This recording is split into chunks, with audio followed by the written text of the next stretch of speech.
All right, everybody. We've been wanting to do this for a long time. I've been wanting to do this for a long time. Ramey's finally agreed to do this with me.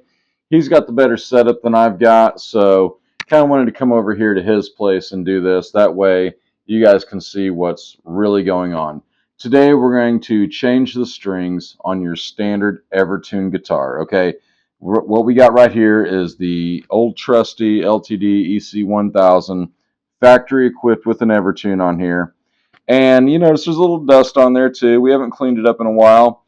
And a buddy of mine who just came over to Evertune, he asked me, he's like, so what's up with changing strings? I'm like, you know what? To be completely honest, it's just easier if I shoot a video for you. Newsflash, guys, this is going to be the simplest string change you've ever done in your life, especially you guys that come over from Floyd Roses. So the first thing we're going to do, I've got these quick trims on mine, okay? These tuners up here, I love them. They trim off the extra. They're locking. That's not a necessity. You don't need to have those upgraded tuners for the Evertune system to work. You'll be just fine. But I just actually happen to have a set, and so I rolled with it. So I'm going to loosen this up. I'm just going to go ahead and take it out, unlock it right there. Now, I always just put those back in because I don't want that screw loosening up and falling out. Same thing here. We're going to back it down. Oops, wrong way. Ha ha ha. I'm going to back this one down. Same as you would on a stop tailpiece. Okay. Exact same thing right here. Now, on a stop tailpiece, some of the purists will tell you, well, you've got to do it one at a time to retain everything. And you know what? Hey, if that's your deal, go for it. Me personally, I don't like to drag things out. I don't like to take the long way when I can just easily take the short way. So once again, we're just loosening all these up, getting the strings out of here. You can completely remove every single string and you'll be just fine. I will tell you the Evertune system is going to float around. As soon as I pop this one loose right here, it's no big deal. Once you put your first string on there, it's going to pull everything right back where it's supposed to be. Don't freak out, okay? And if you don't like that, you can actually leave one string hooked up while you're doing that. So now we're coming up here, and this is what I'm talking about, the system kind of flopping around a little bit. That's fine. Don't sit there and abuse it because all these Allen screws, they're settings. And Ramey's going down there so he can film the bottom of this guitar because these are all coming out through the bottom. And that's how we're going to put them back in as well. Kind of like your old Stratocaster style tremolos where they fed through the body. Kind of same thing here. I will say, this is my only real, not even a complaint, but I think we can do some improvement at Evertune. I will say, if you're old like me, I'm almost 50, my eyes aren't what they used to be. It's a little hard to see, okay? So I'll be taking my glasses off so I can get my zoom in here. Now's when I'm going to take the chance to go ahead and clean this up a little bit. The little areas that I can't get to while the strings are on. I am not one of those guys that just spends all my time cleaning my guitar. Quite honestly, I just don't have time to worry about it. And no one's ever complained about it, so whatever. Not something that is high on my priorities, but I will clean it because we're doing this here. So what we're doing here, now this is something I want to recommend here, guys. I'm using Diodario's, okay? Personally, I'm using XL 1046s. This is the gauge that I stay in. I stay with the same manufacturer, the same gauge, and that's very important in the Evertune system if you don't want to have to sit there and tune it every single time. So, let me get this package open. Plus, it's color-coded. It's kind of nice, you know. So, voila, we're about to the moment of truth here. And let me grab my Goldie here. Alright guys, this is right here.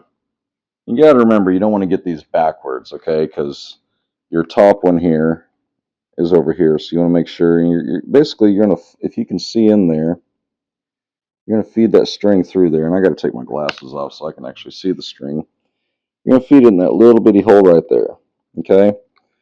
Evertune, if you guys would go ahead and make these a brighter color and make them easier to push in there, that would be awesome. I would really appreciate it. I'm sure some of the other old guys that are playing these would appreciate that.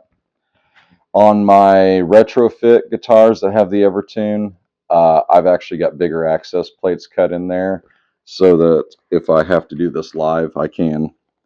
And you guys are going to see real quick how easy it is to break a string live. Hand the guitar off to your tech, off to the side of the stage, have him change the string, and the next song, grab your guitar back and you're ready to go for the whole show. You guys are going to be quite amazed at that. Okay, so my green wound one here, or I'm sorry, my black one. Dirt and dirt and dirt. How long you been changing those strings there, buddy? Couple days. So we may edit some of this stuff out because all we're doing is just repeating, putting in these corresponding strings in the corresponding holes. We may skip through that stuff a little bit because once you've seen it once, you've kind of seen it all. Here's our G string. What would be a G string if I was in standard tuning. I am not. I am in drop C sharp. One of the reasons I went to Evertune was because the longer you play, you tend to develop better pitch. In other words, you can hear things more, than when you first started. And just over time, I just had developed, I wouldn't say a perfect pitch, but I could hear any little thing out of tune and it drove me up a wall. And since I was an EC1000 user already, and Guitar Center had one on their website, I was like, well, let's give this a shot. And now I've only got one guitar left that doesn't have an Evertune on it, and that's just because I haven't got around to putting an Evertune in that one yet, and that's the Telecaster. Sometimes they're kind of a bitch to get in there because you got another little bearing you're trying to get past, or it's a bearing or a grommet or something.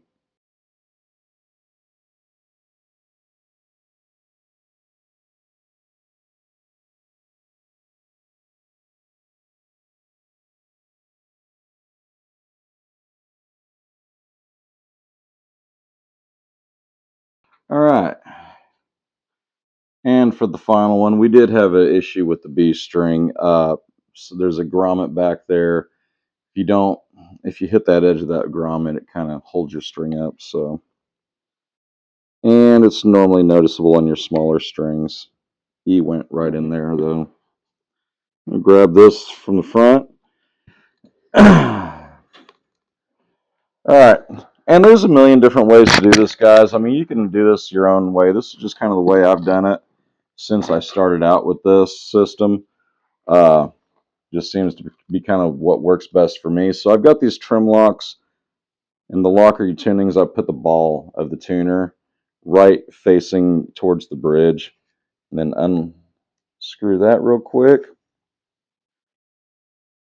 And I know there's a million different ways to wind your string and yada yada, and that is all cool and fine and dandy if that's what you want to do. I don't, so I'm not going to even try to explain how to do that to somebody. Okay, now I'm putting my first string in. This is important. You want to guide your system up. And just kind of pull it forward a little bit and make sure everything's kind of set in its forward-most position down here. And then that way it won't sink back in there. So I'm holding tension on it, cinching that locker down, and cinch it around.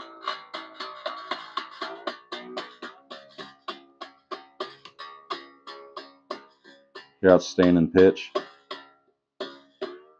And it goes up in pitch. I'm going to bring it right back down. Okay, that's called zone 2. There's a little bit of give on that, and we'll do a fine tuning here in just a moment. So same thing. We're going to bring that ball facing there, loosen that screw, pop this up in there. My old ass can see it.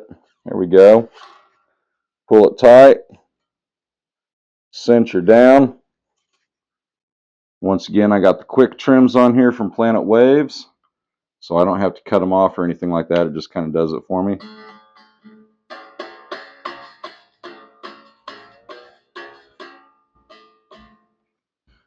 And I'm starting to question my gauge of strings I put on here because it already sounds a little out of tune.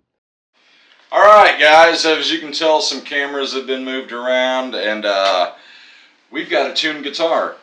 So I'll tell you what happened, because I actually went back to my guitar case and just to double check.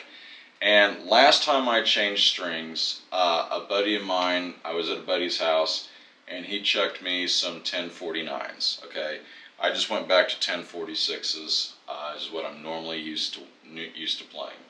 So I did have to make some adjustments on that. Point in case being though, use that same gauge string from the same manufacturer. Guys, chances are you probably will never have to break out your tuning key unless you get into the studio where you've got an adverse climate situation. Your extremely hot shows, your extremely cold shows, for you guys playing the Rocky Mountain circuit this winter, you're still going to need your tuning key. You guys play in the southeast in the summers and the desert in the summers, you guys are still going to need your tuning key. But from sitting there and having everything set up and just changing your strings, you could go play live, and to be honest, I've done it before. So without further ado,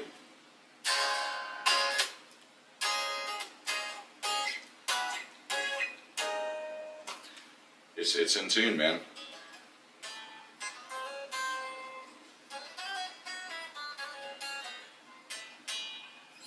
So guys, feel free to leave a comment, any question you guys got, any Evertune questions, period, that you have, feel free to ask, man. I talk to a couple of the guys up at Evertune quite frequently.